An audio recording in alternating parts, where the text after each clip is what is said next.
भैया ये बिस्किट लिए खाते में चढ़ा देना। ठीक है दीदी, खाते में डाल दूंगा। अभी मेरे पास वीक 44 की वीयूज शीट। अबे तो लड़की को उधार क्यों देता है? बड़ी चालाक औरत है, पैसे वापस नहीं करती, ठग लेती है, पूछ ले जिस मर्जी से। यार अब मोहल्ले में रहती है, उसने यहाँ पर भी खाता खुलवा लिया तो क्या कर सकते हैं, ग्राहकों के लिए करना पड़ता है। अबे नहीं करेगी वापस, तुझे पता नहीं गुप्ता जी के साथ क्या करा इसने? पूरे 10,000 खा गई है, आटा ले दाल ले चीनी लेती गई लिखवाती रही, और जब देने की बारी आई मुकर गई, कर मैं तो देगी थी। नहीं यार, दिखने में तो शरीफ घर की लग रही है, ऐसे पैसे तो नहीं मारेगी। हाँ थोड़ी देर से दे देगी भले ही, अब कोई बात नहीं है, दुकानदारी करनी है तो लोगों से बना के तो चलनी पड़ेगी ना। मत मान मेरी बात, पछताएगा। हंस ले, रोएगा बाद में। ये लो भैया, भैया 20 रुपए दिए आपने, 35 की कोल्ड ड्रिंक। भैया कम लाया हूँ, खाते में लिख लेना। दीदी मतलब मैं जो चीज अच्छा भाभी जी, मैं कह रहा था कि दुकान पे जरा आ जाते, आपका खाता चल रहा है ना, थोड़ा बिल ज्यादा हो गया, थोड़ा क्लियर कर देते।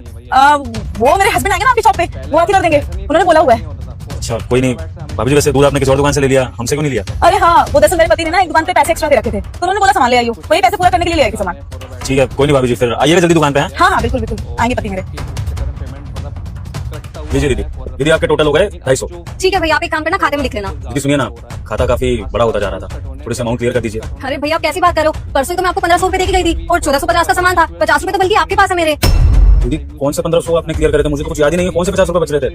अरे भैया भूल गए क्या? भाभी यहीं बैठी थी दुकान पे, उन्हीं के आगे तो मैं आपसे सामान लेकर गई थी, मैंने आपको पैसे भी दिए थे। मैंने आपसे कहा भी था भैया कि लिख लो, आपने कहा था कि मैं चिंता ना करूं, आप हिसाब कर लेंगे, और आपने ये भी कहा था कि बाकी के 50 रुपए मैं आगे सामान लेकर जाऊंगी तो आप उसमें मैनेज कर लेंगे। दीदी मैं तो आपके सामने सारा हिसाब डायरी में लिखता हूँ, ऐसा हो ही नहीं सकता कि आपने पैसे दिए और मैंने खाते में लिखे ना हो। देखिए भैया हो जाती है गलती, कोई बात नहीं, अब आपकी दुकान पे इतने ग्राहक आते हैं तो आपको नहीं याद रहा होगा, आप मान लीजिए। ठीक है दीदी, आप कह रही हैं तो फिर दिए होंगे 1500, आपने 50 रुपए बच रहे होंगे मुझे देने। कोई नहीं फिर। बेटा, मैं माँ दुर्गा तुझे आज ये वचन देती हूँ कि अगर आज तू कमेंट में 3 बार जय माता दी लिख के 5 लोगों को ये वीडियो शेयर और फॉलो करेगा तो मैं तेरी सभी मनोकामना पूरी कर दूंगी। परसों दूंगा, ठीक है? मैं गाड़ी में बैठा हूँ, आप बेटी गाड़ी में रखवाता हूँ। कंचन, हाँ साहब, वो काम ठीक से हो रहा है ना? बिल्कुल साहब, मोमोज की तैयारी कर रही हूँ बस। अच्छा, और कस्टमर वगैरह पेमेंट करने में कोई प्रॉब्लम तो नहीं करते, कोई परेशान करने तो नहीं आता ना? हाँ साहब, बहुत बढ़िया दुकान चल रही है।